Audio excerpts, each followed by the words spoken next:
Hi, Norman Goldman here. Thanks for being with me on the video version of the Norman Goldman Show. I want to spend a moment with you on state government and federal government. When the United States first started, we started with the Constitution. In those days, in the 1780s, the states had all the power. The federal government had very little power. The states realized that that wasn't working. So the states all got together and they gave up some of their power to the new United States government. They gave up the power of the post office. There's no Pennsylvania post office. There's no Texas post office. There's only the United States post office. That's because the states said we want to do it that way. The states gave up the power to run their own bankruptcy courts. There's no California bankruptcy court. There's the United States bankruptcy court. It's to give commerce, to give business a uniform set of rules around the country for bankruptcy purposes.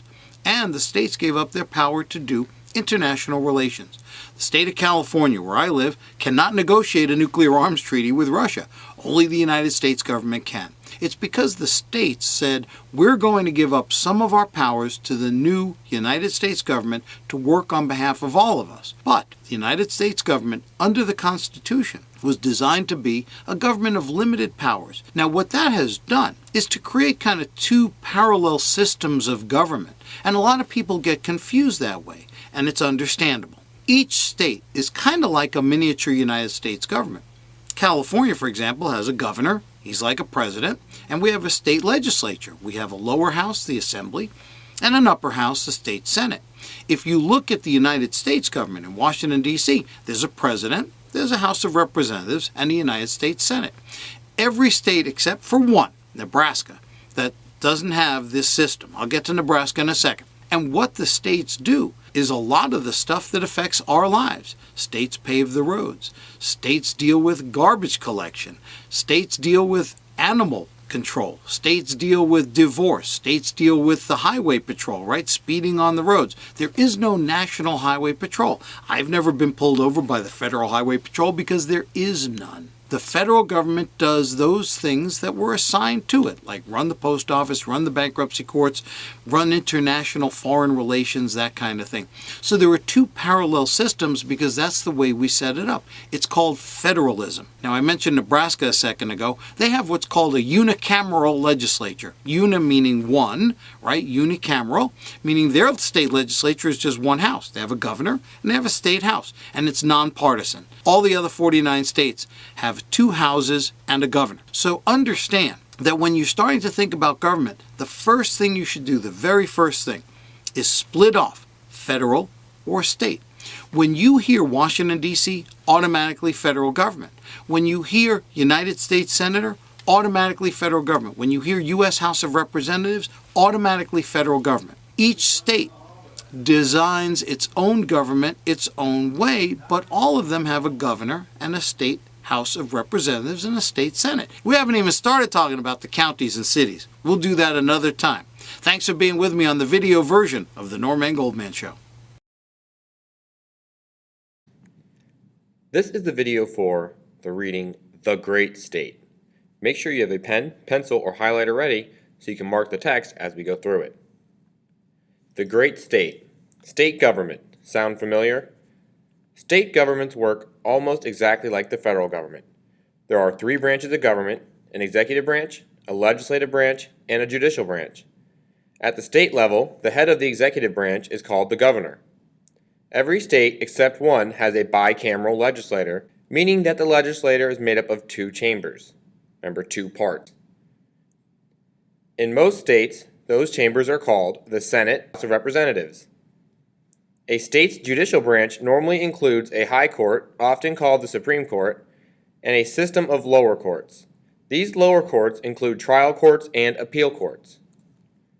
A state's three branches interact just like the three branches at the federal level. The purpose of having three branches is to balance power so that no one branch or person becomes too powerful. The state's legislature passes laws. A state's governor can veto laws that are passed, and a state's high court has the power to decide whether state laws violates the state constitution. So pretty much three branches do the exact same thing that the federal government. So what I want you to do is to highlight, underline, or circle what bicameral means, which remember means two chambers That's because the legislative branch has two parts, the House of Representatives and the Senate. And then I want you to underline or highlight the sentence that explains what is the purpose of having three different branches. The state legislative branch. The state legislature is the state's lawmaking body. The state's legislators are the state's lawmakers. Each state is divided into legislative districts that contain roughly the same number of citizens. Citizens in each district elect representatives to serve in the state legislature. That means the state legislature represents the citizens who live in their district.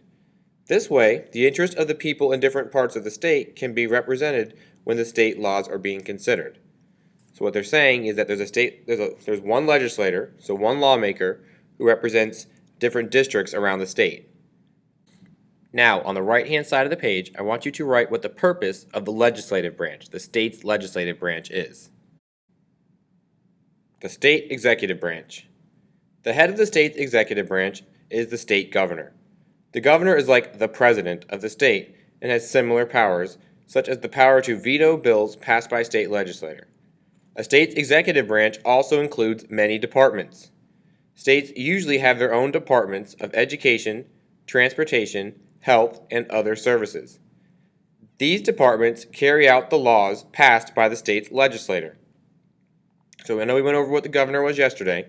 So on the left-hand side, I want you to write what is the purpose of the state executive branch. So what is the purpose of the governor? Like, what is their main job? The state judicial branch. At the state level, like the federal level, cases start in a trial court. In many states, the trial court level is called the superior court. States also have appeals courts where people can fight a trial court's ruling, and of course, every state has a high court. A state's high court reviews the decision made by lower courts, supervises other courts, and interprets the state constitution as it applies to the law. State judicial branches also include a level of courts below the trial courts. These courts handle the thousands of smaller issues that come up every day, such as traffic tickets and minor crimes called misdemeanors.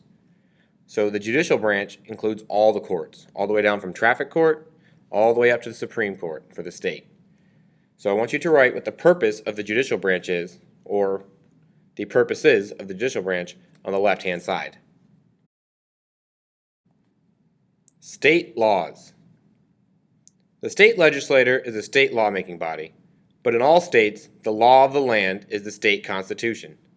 Just like the U.S. Constitution, a state's constitution describes how the state's government must operate.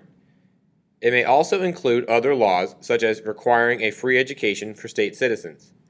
In addition to the state constitution and the state legislative branch, there are usually other ways the laws can be made in a state. In many states, the initiative process allows citizens to draft laws they would like to see adopted. If citizens collect enough signatures, the law will be placed on the ballot for the state's citizens to vote on. The referendum process works the same way, but is used to let citizens vote on a law already passed by state legislature. However, a state law is adopted, the law only applies inside that state. So, unlike at the federal government, where the lawmakers are the legislative branch, the ones we voted and elected to represent us, and they're just making laws, in states, there's a thing called an initiative, where if the lawmakers aren't passing the law we want, you can get enough signatures, so a person can write out a law, get enough people to sign, and if enough people sign that initiative, it goes on the ballot, and everyone in that state will vote. If everyone in that state votes, and it gets passed, then it becomes a state law. So in states, the citizens can actually make their own laws without the legislative branch. So I want you to go and underline or highlight what an initiative is and referendum. And the referendum is pretty much the same thing, but it's a way that we can vote to see if we like the law. So if they pass a law we don't like, we can do a referendum, the citizens will vote, and if they vote against it, they'll take that law away. Services. State governments provide many services to state citizens. These include things like police, fire safety, child protective services, roads, schools, and parks. One of the biggest services is maintaining the state's infrastructure. The basic support structures that serve a geographic area, such as transportation, communication, and power systems. All of these services cost money and are generally paid for with taxes collected from the citizens. Usually, however, states cannot afford to provide all the services citizens need. Very often, states look to the federal government for help. The federal government gives states money in forms of grants, which are sums of money designated for a certain purpose, such as improving an airport or providing health care to low-income households. So, if the state can't afford everything that needs to be fixed inside their state, they can get money from the federal government, the big United States government, and they will grant them the money. They give them a grant. But when you get a grant, it can only be used for what it says. So they're not just giving them a bunch of money and telling them to go spend it. They're saying, I'm going to give you this many $1 million for you to work on that road or that hospital. Regulations equal rules. State governments also protect citizens by regulating or making rules about many activities. Doctors, dentists, accountants, builders, barbers, and many other professionals must be certified by state agencies. State and local governments enforce building codes that specify exactly how buildings must be constructed. They conduct food safety inspections at restaurants, check to make sure gasoline pumps are accurate, and administer tests to people seeking a driver's license.